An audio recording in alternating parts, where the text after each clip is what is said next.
不要逼着老共去跟民進党談。大陸這邊不發聲，真的是支持你嗎？還是放棄你？不是說不能捐，你730可以捐，對吧？你729也可以捐，8月2號也可以捐，你為什麼要選731？這種東西都是會引起誤解的。也許他有想731，當下趕快捐款比較重要，還是跳過731等8月1號捐款比較重要？這個就是一個選擇嘛，就是兩岸的溫差嘛。Ladies and gentlemen, welcome the host.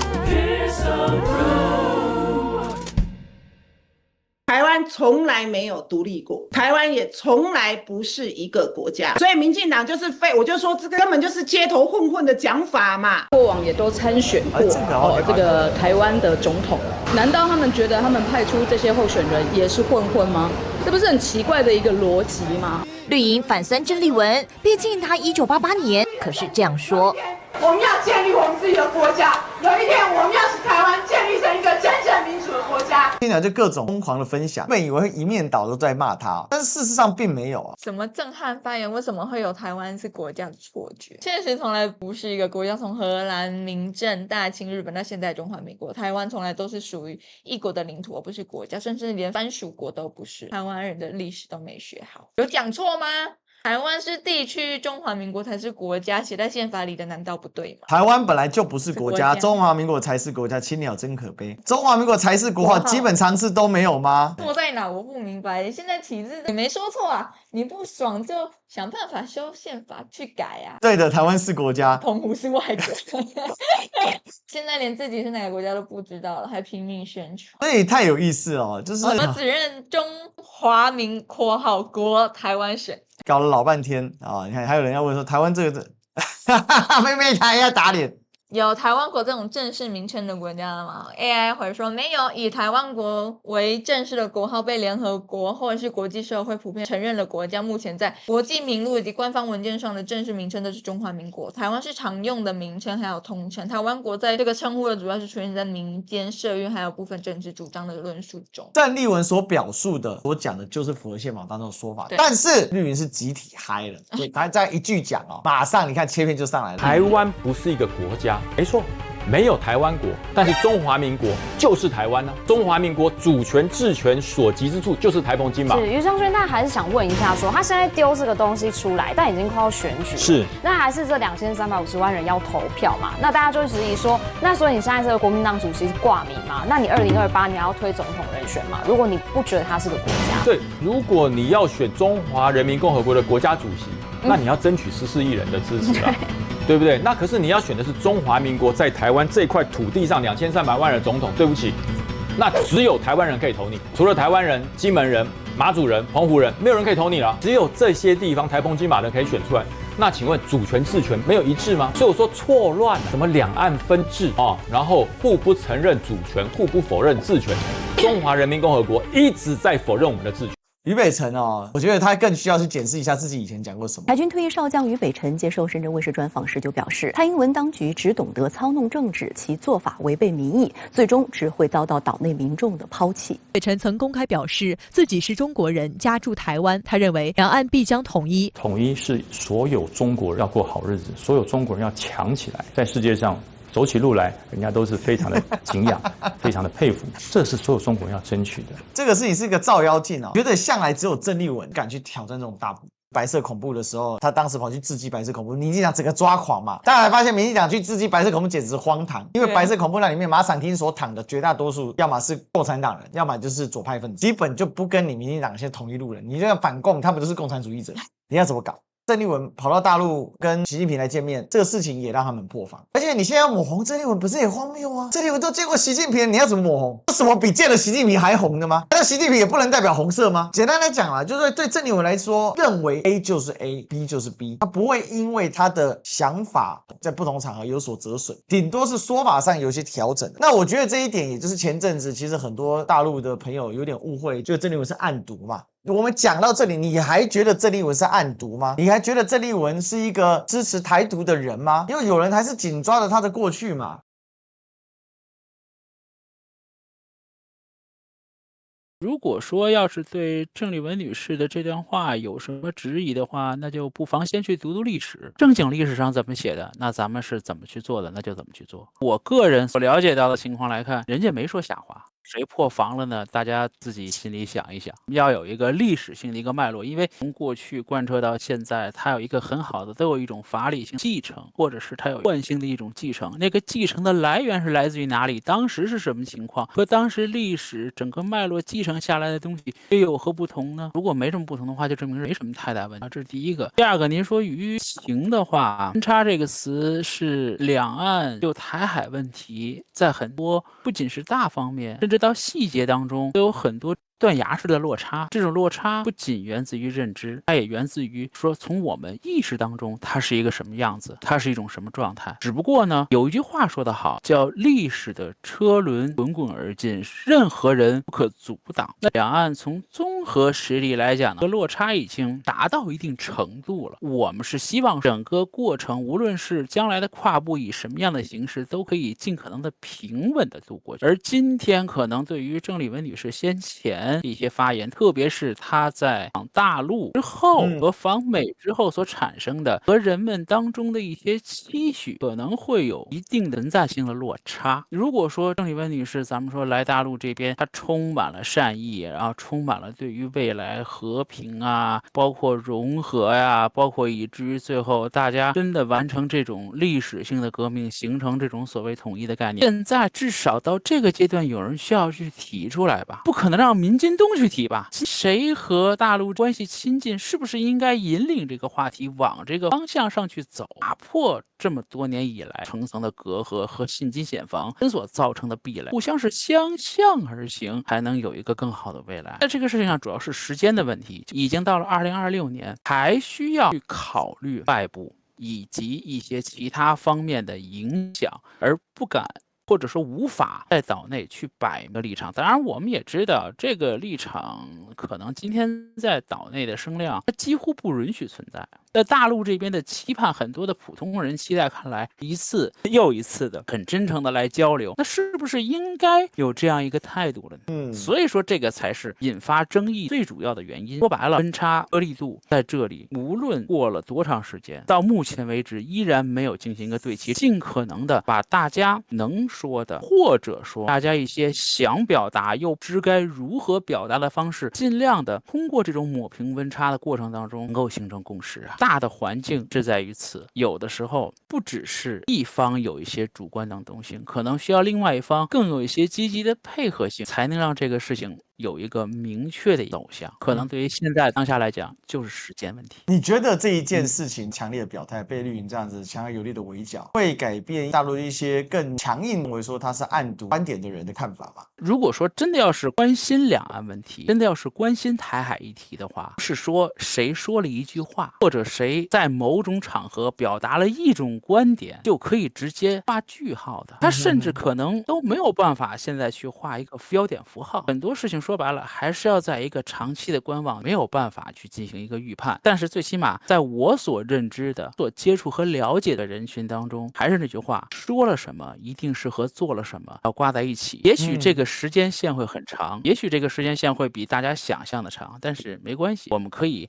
帶有觀望性的看待它嘛。這是很有意思。鄭麗文在台灣的政治光譜被稱為有史以來最捅國民黨主席，但是在大陸的一些輿論場上會認為說，包含他對日本的捐款，他以個人名義捐了100萬，是一個非常親日的，認為他是所謂的暗獨派。對他來講，他被民進黨罵的跟被大陸的堅定的要更加強調統的重要性，或者是肅統的觀點是被夾擊的。能在大陸這邊有很多不同的聲音，它其實都代表了一部分民意的節奏，都代表了一種民意的心聲。真正想推動這個事情，還是要看態度。我覺得態度處理不好，那這事兒我很難評價。要把鄭麗文變成洪秀柱很容易，但是要再創造一個有實質影響力、能夠戰鬥的國民黨主席很困難。當然牽涉到兩岸對於國民黨主席的一個看法，或者說對國民黨這個爛黨，是他是一個還可以用的黨，還是對他有期許的黨，看法的不同啊。當然罵國民黨爛黨那很容易，任何有助於台海兩岸的事情，他只要是正道的，我們都應該盡量去做。任何消極的言論、消極的應對不應該鼓勵，甚至應該直面行進。我們應該就其本質去探討。如果鄭麗文今天做的是對的事情，為什麼不能聽他講話？如果今天鄭麗文做的是錯的事情，那我就當然要罵他，不要陷入到了那一種名詞啊、名詞解釋啊、名詞釋義啊，或者在一種限定上框架上被人家帶節奏。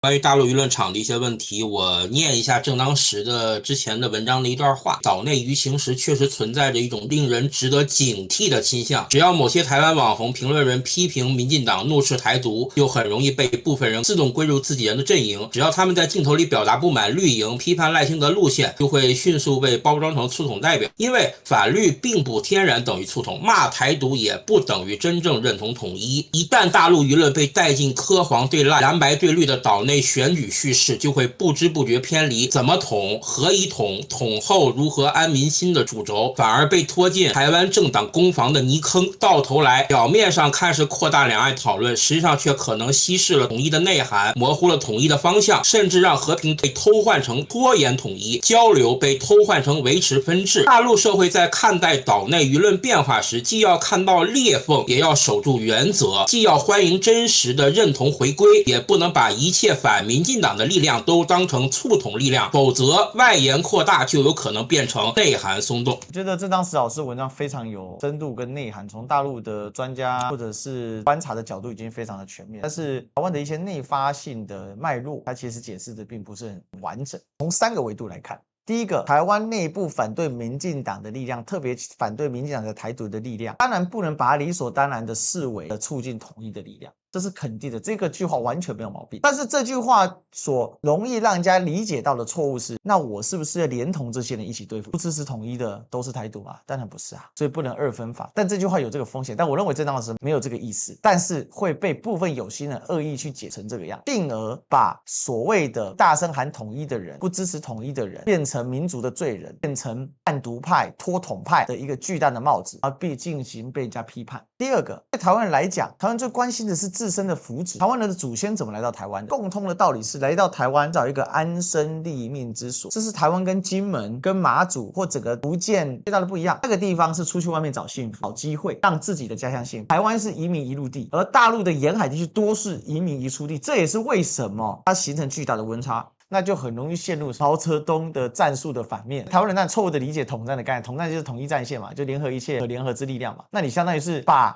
一切跟我不同之力量通通的踢出去，那不就被民進黨利用了？第3個，尋求自己的幸福的核心要旨，就是替台灣這塊土地、替自己的未來找一個出路。那如果這個出路是統一，那台灣人自然就會傾向統一。但是如果這個出路在討論之前，我連我現在要解決的問題你都不給我解決，然後你開口閉口只說同不同意、同不同意、同不同意、同不同意，那自然而然這種提議，即便再正當、分析的再好，台灣現在的制度毛病再多，還是有很多的台灣人，尤其可能超過一半的台灣人會覺得說，你是帶着目的而來的嘛，是為了我的想法。當然你可以藐視、鄙視、忽視，但是這種主流的想法，它主要是我要解決的問題啊。如果統一是解決這個問題的其中一個方針，讓我來論證看看是不是。如果成功了，那自然成功了。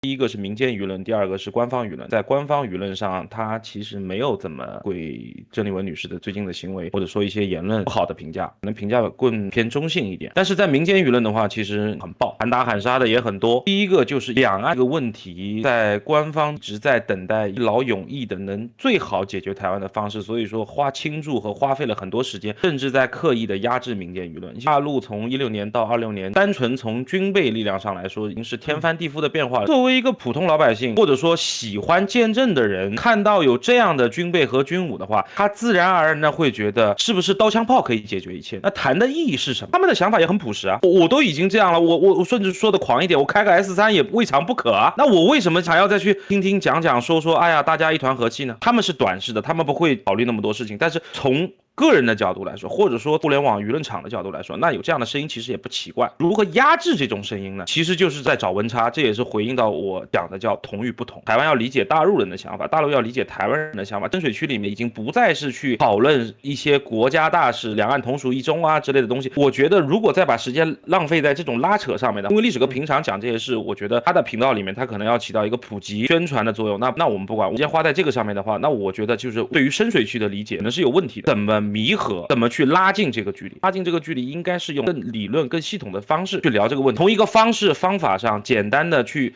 點開，在內容不變的情況下，怎麼用方式去刺穿、去穿透現在兩岸檢防的牆。我覺得先不用着急去解決這一切，我要做的事情用 KPI 講話，用事實說話，換位思考。怎麼去拉近溫差呢？如果這些罵的人他是能討論，那我們跟他討論；如果不能討論，那我們還是得板正自己的立場。有的時候再三宣示立場也是一种必要的，即便它看起來有點枯燥。那所以你能做的方法就是不斷的改变說法。会治理它是有慣性的啊，大陸制度今天能形成這個樣子，那是經歷了過多少歷史的演變，形成今天這個樣子的啊。不是我一味的否定台灣的制度不該改變，我認為恰恰相反，我覺得台灣制度超該改變。但是我並不是一味的替台灣的這種制度在洗，但是它的慣性之所在，台灣現在具體的社會氛圍，你是沒有辦法說我想 A 就 A， 想 B 就 B， 你還是要基於現實去論現實，就是兩岸巨大的溫差。要縮短這個溫差，就必須透過說明，透過這樣實力的舉措，透過了很實際的針對已經提出來的想法進行實地上的探討，而不是只為了駁倒對方的論點而駁倒，而是很顯著的基於彼此論點所形成的差異，去討出為什麼会產生這個差異。是說鄭麗文，我對他有意見，是因為當年武漢那個事兒啊，其實有一件事情我反复的在說，我說他要講的就是一個手段、能力和決心，這三個他是否有？就我們所見的黨內的統合，沒有看到有多強的能力、決心。對我自己，我爸爸也是黨員，對吧？我對大陸這邊有一定的認識。731去捐款這個事兒，不是說不能捐款，這個事兒是很敏感的一個事兒。他作為一個黨的主席，他下面應該是有幕僚的，他的幕僚應該幫他去規避掉一些很敏感的事，或者說可能會引發誤解的事。不是說不能捐，你730可以捐，對吧？你729也可以捐，8月2號也可以捐，你為什麼要選731？这種東西都是會引起誤解的。當我們給了善意，而他自己做的事一直在破壞這些善意的時候，考慮一下大陸這邊不發聲，真的是支持你嗎？還是放棄你？我們願意去合同，